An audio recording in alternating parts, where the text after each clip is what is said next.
Hi, this is Mike from Mike's Unboxing Reviews and How To, and today we'll be taking a look at Phanteks P400A digital. Keep watching to find out more. And I'm a little bit disappointed if I'm completely honest with you.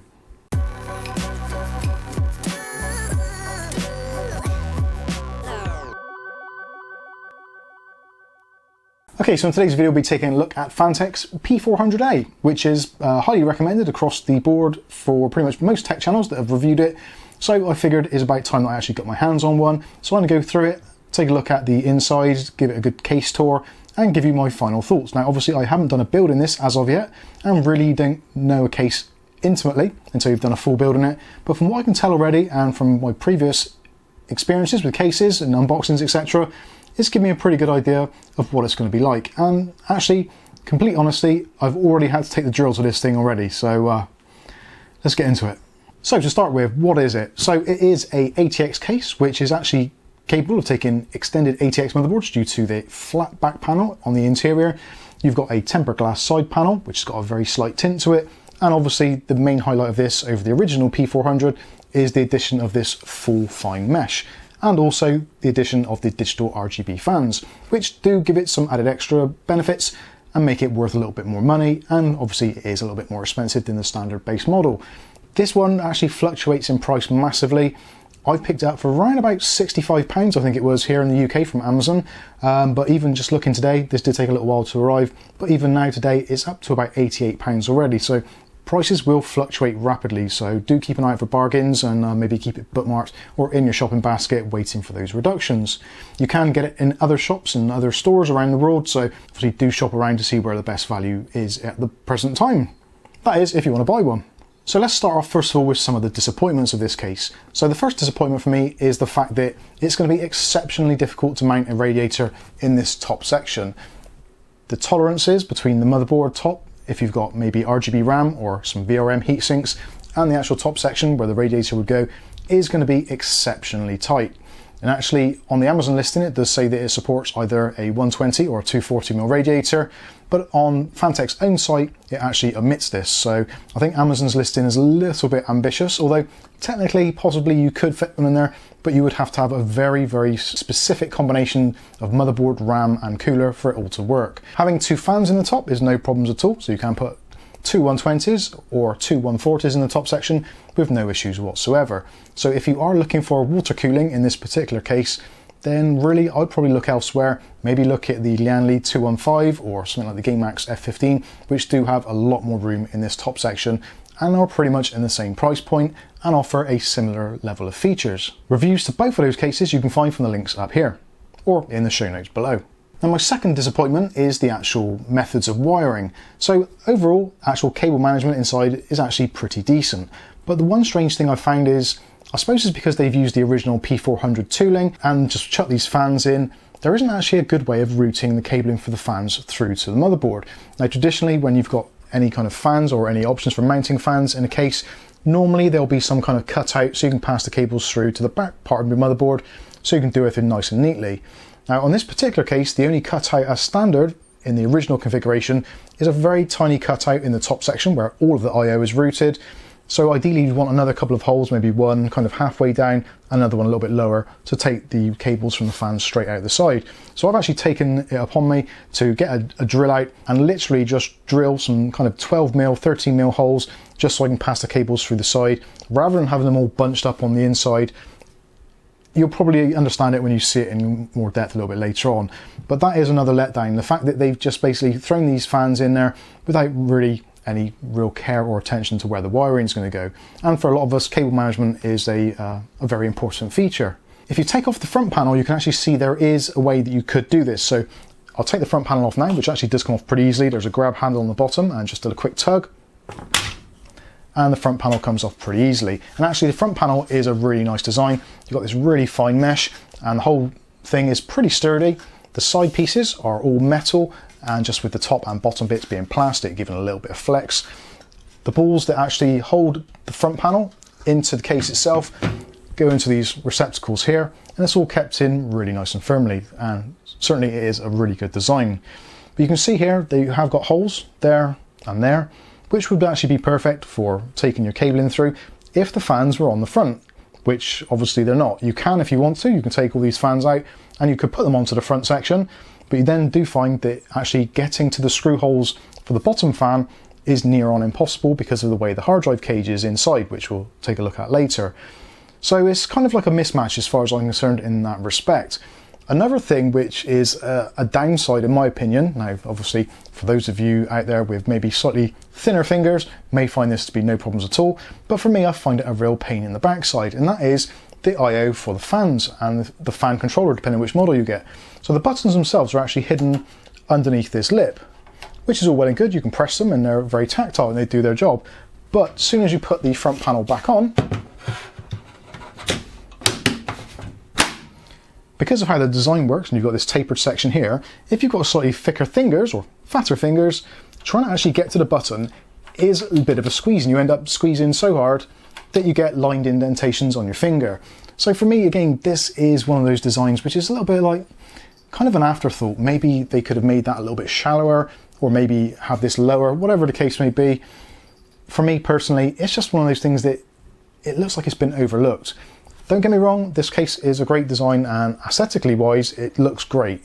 But actually using it and the kind of tactileness of it, this for me just doesn't work at all. Trying to get your thumb in there is nigh on impossible. It can be done, but yeah. So that is my third disappointment. For the fourth disappointment, we're gonna have to open the case up a little bit more so you can see inside. Now, taking the side panel off actually is really nice and easy to do. And the thumb screws that are provided are of very high quality. They've got like a built-in captive washer to them, and this all works really nicely. The glass itself is supported by the rubber mountings, so it's unlikely to fall off very easily. Although it would have been nice to have seen some support at the bottom, just in case it came loose, just to stop it flipping out entirely. Because as soon as it comes off of those lids, yeah, it's gonna fall. The side panel itself, the glass, pretty decent, and you've got some foam on the top and bottom to prevent any rattles, that kind of stuff. It is got a very, very slight smoke tint, which this has still got the peel on it. So you can see there is a very, very slight tint to it, which is yeah, absolutely fine. So let's talk about my fourth disappointment. So the fourth disappointment is the fact that you've got this section here for mounting hard drives, for 3.5-inch drives, and you've got section for, I think it's probably 1, 2, 3, 4 different drives you could put in there if you wanted to. Very similar to some of the Fractal R design versions. The actual cases themselves, or the actual kind of mounting sections, you can buy on places like Overclockers and Amazon for about £6 a piece, which I guess that is a sizable amount of money if you can put it onto what is a relatively budget case, but it would have been nice to have maybe at least 1 or 2 of them. If they're retailing for around about £6 here in the UK, you can pretty much guarantee there's at least a 50% markup on the prices at the retail.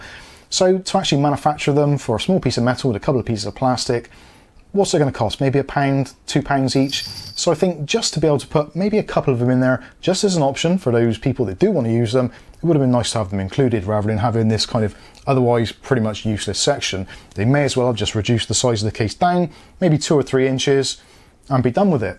Also, this comes into effect, we've got this section at the bottom, which is a removable plate, which is designed so you can put a 360mm radiator in the front. But if you're having a 360mm radiator, if you've got these nice fans on the front, are you going to want to swap out these fans for static pressure optimized fans to get the best out of your cooler?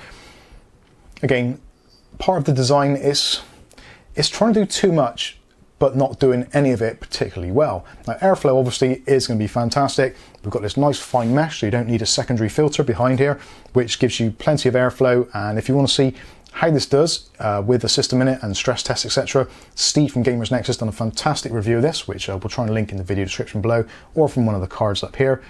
We won't be doing that obviously in this video. This is just an unboxing and my personal thoughts, but if you want to check out that against other cases of a similar price point, then Steve's video is definitely worth checking out. So let's get on to my very final disappointment. Now the last one is the vertical GPU mounting.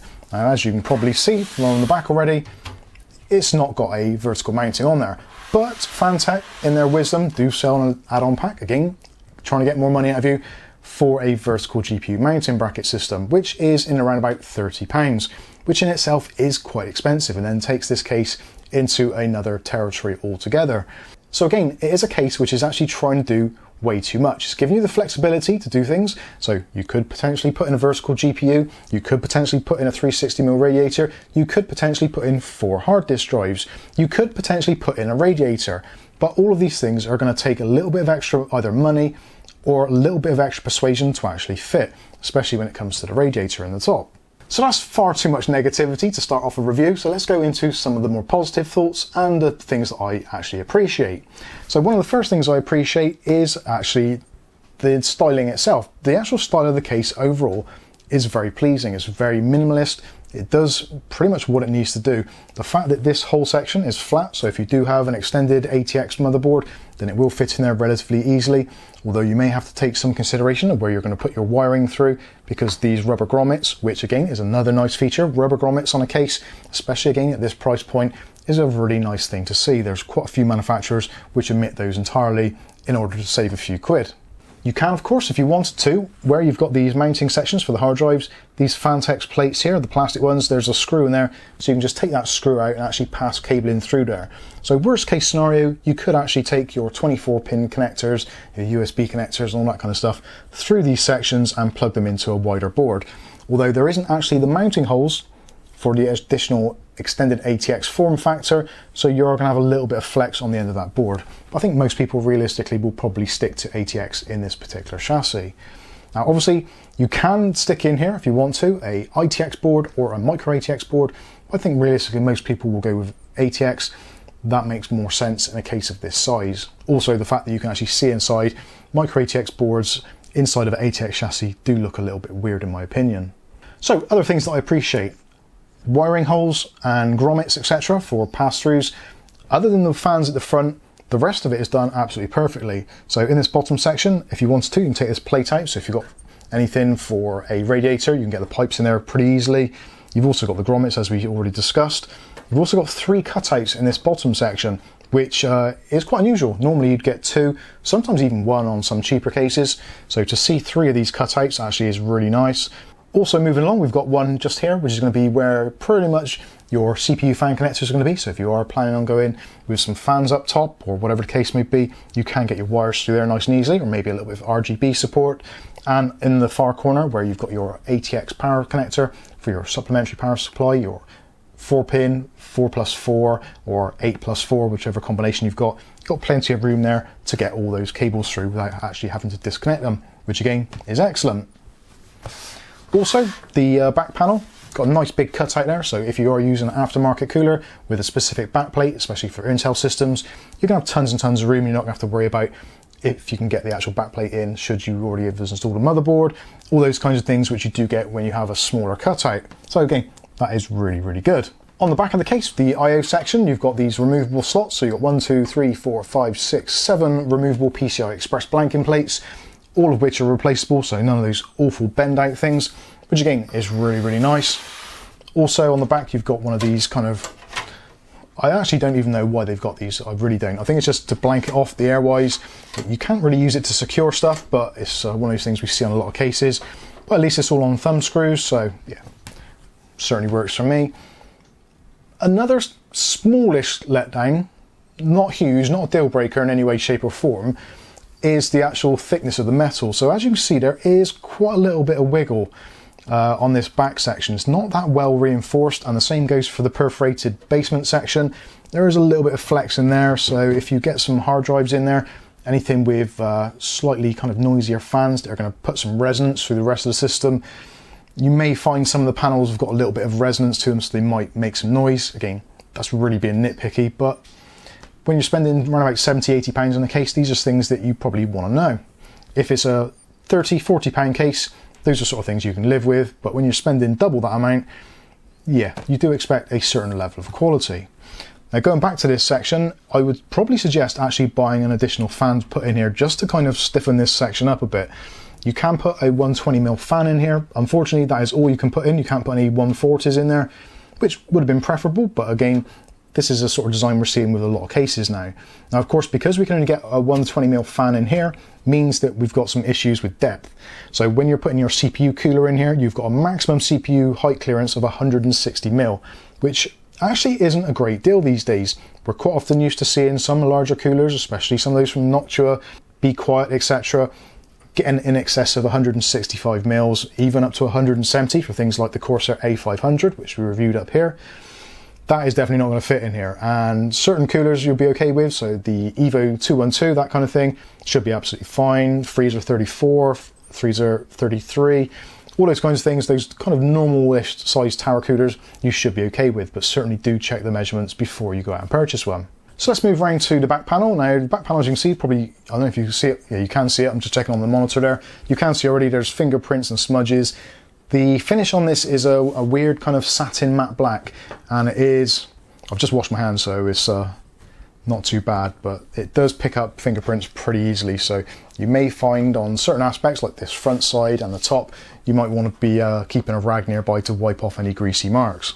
The back panel is held on with 2 captive thumb screws, which is nice, and does fit in actually really solidly and really secure.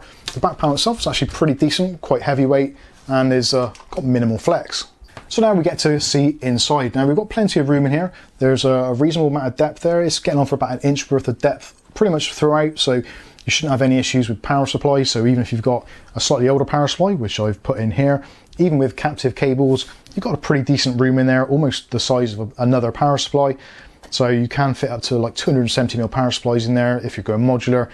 Regular power supply size, no problems, no issues whatsoever. And it's all held in place as well with the traditional 4 kind of pads on the bottom to stop any vibrations coming through to the rest of the system. When it comes to I/O, I've actually tidied this up a bit. As it comes from the factory, you've got all of these sections here which are down through these cable grips, down through this section, but because I actually modified the front section by drilling holes in it, which hopefully you've seen some B-roll of by now, I've decided to take all of this I/O and the cables for the fans, etc., all down through here. Personally, I would have loved to have seen even the cheapest of fan controllers or fan headers or hubs actually somewhere around here, maybe foregoing one of these access points, but again, it is what it is. It does give you a level of flexibility. The fans on the front aren't quite standard RGB, although when they're all connected together, they do terminate in a standard 5-volt 3-pin connection, so you can connect that to your motherboard. So if you want to take control of the RGB from your motherboard rather than using the built-in controls on the front, you can certainly do that. When we get to the end of this video, I will connect up the power supply, which we've got in here, and go through the lights on the front so you can see how all that works. But essentially what you've got is the 3 are daisy chained for the RGB, and you've got 3 separate PWM style connectors for the fans. So fan control is separate from the actual control on the front. There is another model of this case, which is the P400A, I believe it is, or one of the P400s, which actually the front panel actually has fan control, so you get the fan control options for low, medium and high. Unfortunately with this one you don't. They are actually reconfigured the front panel, so the 2 buttons on this side are for RGB cycling and one for RGB light style, and the one on the far side is your reset switch, but we'll take a look at the I/O a little bit later on. So going back to the cabling, like I say, I've tucked this all down here. So I've got a little rat's nest going on down here with all the RGB connections all daisy chained together. And there is actually a little pass through on there with a cap on the end. So if you do want to add on another kind of RGB strip, you can do. You can extend the system should you wish. And the rest of the cabling is basically this little rat's nest. So let's go through what we've got here. So we have got our motherboard connection for our digital RGB. We've also got HD audio. We've got a reset switch, I believe that one is. Yep, that's a reset switch. USB 3.0, and this is your power switch and hard drive LED. Then we've got one of our PWM fan connectors, fully wired 4-pin. There's the second one, and there's a third one. So you've got all 3 fans coming down through this section. And that essentially is pretty much it. This has been tidied up as much as I possibly can at the moment. There is actually a SATA connection down here as well, which is for controlling the fans and the RGB lighting. So that will provide power to the lighting and yeah, the front panel, etc. The front I/O, the front power switch on the top actually does synchronize with the rest of the system. So your power button is the same color as the RGBs on the front, which for some people may think it's a nice touch. Personally, I think it just adds another level of complexity. If your power switch goes belly up, then you're a little bit screwed, but again, it is what it is. So if I spin this around a little bit, you can probably see here where I've crudely drilled out the holes. So there's one hole there and one hole just there for the pass-throughs for the cables. We've already got the top one, so that wasn't a problem. But again, otherwise it just made it so weird that you've got these 3 fans, all with tons and tons of cables, all going up the inside of the case and then back down. And then one of the fan cables is only kind of about that long, one is about that long, and the other one is like that long. So yeah, you don't have to do it, but for me personally, removing the fans and drilling those holes in, which will completely invalidate your warranty, I would presume, because you've drilled into it and you'd have a hard job sending it back, although whether or not Amazon would ever notice, I don't know. Yes, that is a cheeky grin appearing. This may get returned, you never know. But anyway, so that is that section out of the way. So yeah, modify it if you want to. It's not entirely necessary, but for me, for cable management, I think it's going to make life a little bit easier. So let's take a look at the bottom section. So obviously you've got the 3 fans in the front. The bottom fan is essentially 50-50, so it's blowing cold air in towards the GPU area and also in towards this hard drive bay and also towards your power supply. Any unused air is then going to come back up through this grilled section on the bottom and will be used for your GPU to keep that a little bit cooler, which is nice. You've got these 2 removable sleds for putting hard drives in. So you can put hard drives in there. You can also put in 2.5-inch drives if you want to. There is mounting holes for that. And in the actual accessory box, which is normally placed into here, you get all the things like your user guide, cable ties, screws, all that kind of stuff. So if you do want to put extra things in, you can do very easily. There's a thing about RMA requests in there as well, which yeah, hopefully we won't be needing. So yeah, hard drive bay at the bottom. I don't think, I have to look now, I don't think it's actually removable. No, actually it's a light. No, there is a screw hole there. So yes, you can actually, if you want to, you can actually remove this section. There's a few screws on the top, it looks. Yeah, 4 screws on top, 4 screws on the bottom. So if you wanted to remove that hard drive tray altogether, you can do. Getting power supply basement section, which is nicely filtered. You can actually put the power supply in either way you want to, so either face up or face down. You have got a grilled section on the top, which is obviously unfiltered, but it's filtered from the front from this mesh intake. Or on the bottom, if we flip this down, you can see there is this removable plastic filter, which is nice to see rather than one of those flimsy kind of metal things. At least one's got a plastic frame. Unfortunately, like the LianLi 215, which had that full-length filter, which was easily removable from either the front or the rear, this one, if you do want to change it or do anything to it, you are going to have to gain access to the rear of the PC. And it's relatively easy enough to put in and out, so it shouldn't cause too many problems. Most people probably don't vacuum out or clean their filters that often anyway, so it's not going to be a huge deal. I suppose while we're down in this section, we should also point out we've got the 4 rubberized feet on the bottom to keep things nice and stable, and it's raised off the floor by about 1 inch, so airflow shouldn't be any issues. Obviously, if you put it on carpet, you may want to think about that, but on most surfaces or desks, etc., it's going to be absolutely fine. So let's take a closer look at the rest of the back here. So again, you've got these Velcro straps, so you can put your cable in through there. So when you've got your power supply in, main power supply, etc., your supplementary connections, etc., no problems at all. You can add an additional 2 2.5-inch drives on these removable sleds, so nice and simple. And these are actually really strong, really nicely made. So put your drive in there, and they've got these rubberized cushions on there, which actually is probably a little bit more than what it needs, because generally I would say most people are probably going to have SATA based drives, the SSD type, so there's not going to be any moving parts. So whether or not you actually need those rubber pads, who knows. Again, if you're putting mechanical drives in there, that is going to be excellent because it's going to reduce the vibrations completely. So I think that is pretty much it for this back section. There's a few extra tie down points other than the Velcro ones. So you've got one there, one there. I don't think there's any down this section. And that is about it. So a bit limited on tie down points, really. Probably be useful if you have, or you want to do a really tidy job, get some of these little sticky pads that you can put the cable ties through. I'll put some links in the video description actually, because they're really handy, and for building with any case at all, those little sticky pads and some cable ties will help tidy up most builds. So we'll take a quick look at the I/O on the front. So as you can see, you've got your main clicky power button, which I said before, and you've got these weirdly kind of, I don't even know why they put these logos on here. So there's a logo there which looks like the DisplayPort logo, which is actually a reset switch if you can get to it. Next to that, there is a kind of a circle on that one, and there's one there that says M. So M, I guess, is for mode, and circle is for changing the light cycles. Not entirely obvious what it is, but you can't really go wrong there. They are going to do something when you press them, and you can just go around in a loop anyway. That's if you're going to use the built-in controller. If you hand over control to your motherboard, then you don't have to worry about that at all. In order to hand over control to a motherboard, generally with these, is just press and hold for about 2 seconds and it should memorize that. We'll find out more when we do the build in this, which if you want to see how the build goes, don't forget to click on subscribe, like and all that kind of stuff, and you'll be notified of future video releases. So 2 USB 3.0 ports on there. Also then you've got a separate mic and headset jack, which is nice to see. And also again, we've got this magnetic filter on the top, which is absolutely fine. And quite a nice feature is actually quite sunken down into there, so if you are worried about catching it every time you rub your hands over, it stays in place pretty well, even though it is actually a relatively thin magnet on there. And hopefully from there you can see the mounting area for the fans, etc. So again, 2 120mm fans or 2 140mm fans, potentially radiator support in there. You can probably get a 120 in this section, which should avoid most things, depending where your RAM is on your motherboard. Again, it's going to be down to you guys to work out what motherboard you're getting, what RAM you're getting. If you're going with a relatively low-end motherboard and some Corsair LPX RAM, there's a fighting chance you're going to get a 240mm RAD in there. But again, they don't recommend it on the Phanteks website, so I won't categorically say yes, you can do it. So if you do want to know if your particular motherboard setup is going to work in this case and whether it's going to fit, best to check with the manufacturer's descriptions and really do get involved with those schematics and see if it is physically going to fit. Alternatively, you can join our Discord and you can ask the questions on there.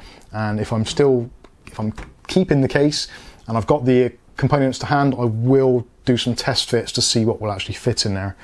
Yeah, hopefully that'll help some of you make your buying decision. Okay, so there we are. Now we're going to wrap things up. So I said I'd show you what the lights look like, and I'm a man of my word. So there we go. There's the lights on. The RGB all connected up. I've just got the standard power supply in there, just connected to the SATA. So it's running completely as a standalone system. No motherboard, as you can see. Nothing in there whatsoever. So that's what it looks like with the mesh on, and you can see from a few angles. You can probably see from some of the B-roll. It is pretty much identical in looks to possibly, I would say, the LianLi 215. They're a very, very similar design. Almost identical particle size for the mesh on the front. So I guess it depends what you want out of a case. If you want more airflow, or potentially the same kind of airflow, then the LianLi 215 might be the better option with those 200mm fans on the front. And for me personally, it does give you a little bit more flexibility. Being able to put a radiator in the top with very few issues, all that kind of stuff, does make a little bit of a difference. But this is a little bit more compact, so if you do need to have a little bit more space, then again, I guess it comes down to the fact of, do you want 3 fans on the front or do you want 2? Is the simple answer to that, really. Let's take the front panel off again. So again, that just unclips really nice and easily. And you can see a closer look at these fans. So these are yeah, pretty nice looking fans. They've got a really nice kind of opaqueness to the blades themselves. And yeah, I don't think the light actually, or the camera does it justice. In person, it doesn't look quite as bleached out as what it does on the camera. So that's my fault entirely, down to my inability to use a camera properly, but hopefully you'll get a good idea of what they look like. They do look really nice. I've got no complaints there. Noise-wise, the fans, from what I can tell, absolutely fine, even on full load, which is about 1200mm, absolutely fine. Lowest speeds, around about 500 RPMs. Again, they are PWM controlled, so you can set those to how you want and to have them ramp up or ramp down accordingly, depending on your GPU temperatures or your CPU temperatures, or a combination of either. That is the nice flexibility of this, because they are PWM. You can plug them into your motherboard and yeah, set them to your heart's content. And they are all individually speed controlled, so maybe you could have the bottom one a little bit slower for your hard drive kind of area, middle one a little bit faster for your GPU, and the top one a little bit slower. Again, entirely up to you how you set it up. But let's take a look at the lighting. So if I tip this forward a little bit, if I can, you can just about see there the LED on the top. So that is at the moment syncing with the fans themselves, which yeah, I guess is pretty cool. And now I've got the front panel off, I can actually access these okay. So you press the button and you can cycle through the colors. Now, well, sorry, the style rather. So you've got like the chase effect, and you've got this kind of strobe. Then there's a static, I believe that is. And then you can go into like the rainbow mode. Also then you can change colors, so there's various options. So you've got your green, which goes into the yellows, etc. But you get the general idea. It's pretty flexible. You can change most colors. You can, if you want to. You can set a static color. So if I set it to red, you can then cycle through and do various color options. So if you want a black and white setup, I think that's going to look pretty nice in most builds. Pinks, a couple of different pinks there.